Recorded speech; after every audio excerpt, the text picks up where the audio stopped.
Hello guys, welcome back again sa ating YouTube channel, no, The Action Man. Una sa lahat, mega love shoutout po sa lahat ng mga kakamping at sa mga hindi man mga kakamping. Kung interesado ka sa bidyong ito, patapusin mo na hanggang dulo at huwag nyo lang kalimutan na i-like at i-share ang ating video para malaman naman ng iilan sa ating mga kababayan na nagtutulog-tulugan sa katotohanan. So muli naman nagbabalik ang nag-iisa nyong host na si The Action Man para magbigay ng komentaryo at reaction sa mga mainit ng issue ng bayan.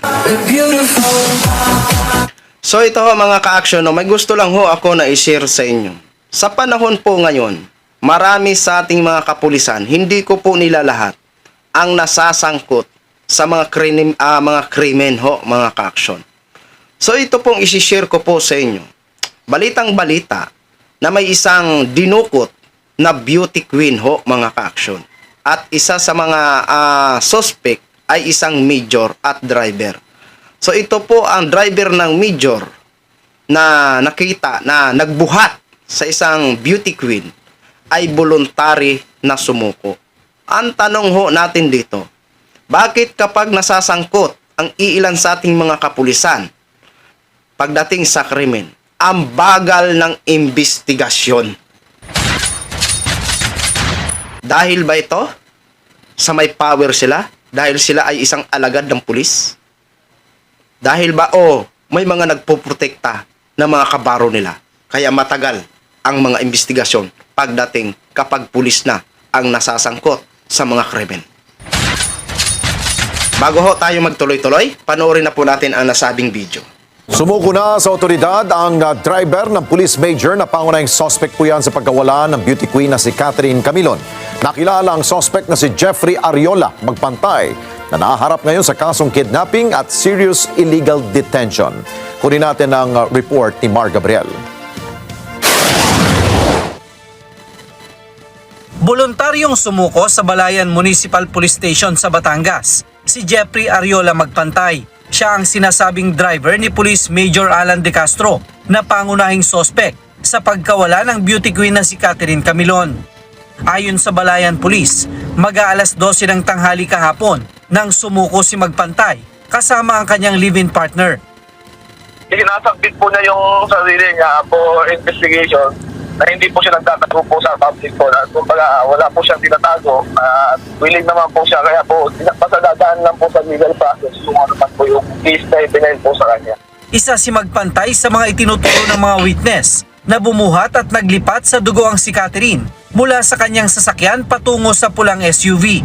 Kaya kasama siya sa mga sinampa ng kasong kidnapping at serious illegal detention kaugnay sa pagkawala ng dalaga. Pero dahil wala pang warrant of arrest, pansamantala muna siyang isinailalim sa protective custody.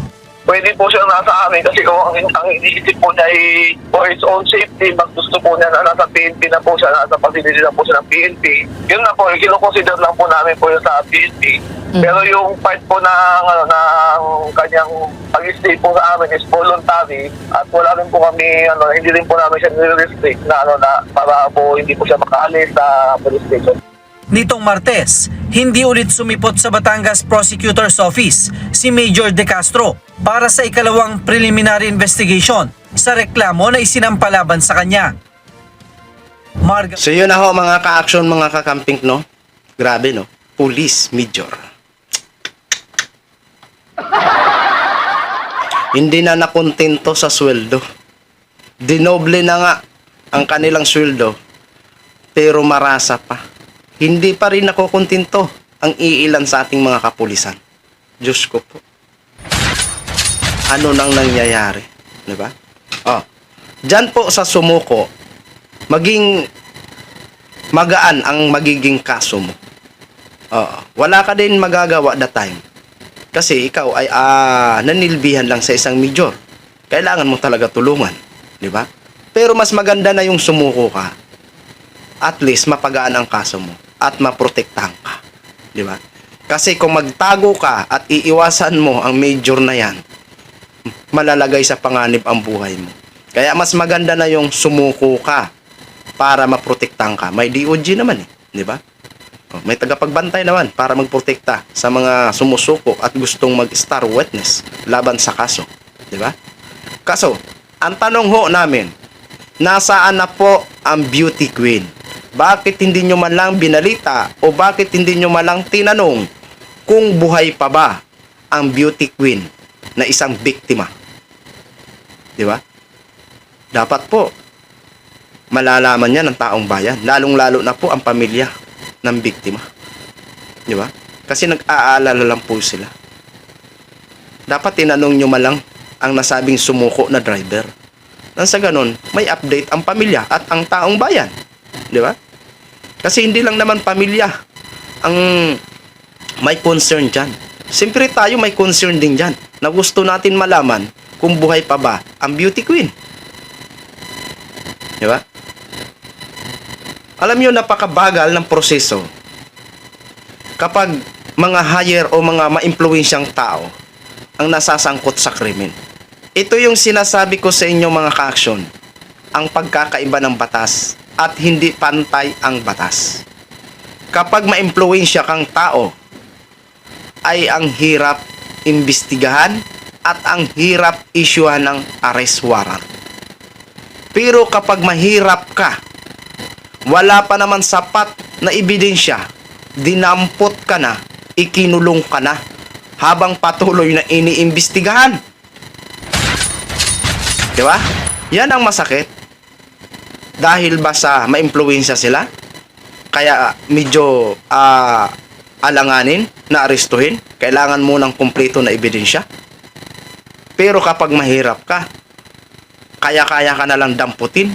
Pag magmamatigas ka pa sa pag-aresto, tadyakan ka pa, sapakin ka pa, suntukin ka pa, ikukulong ka na.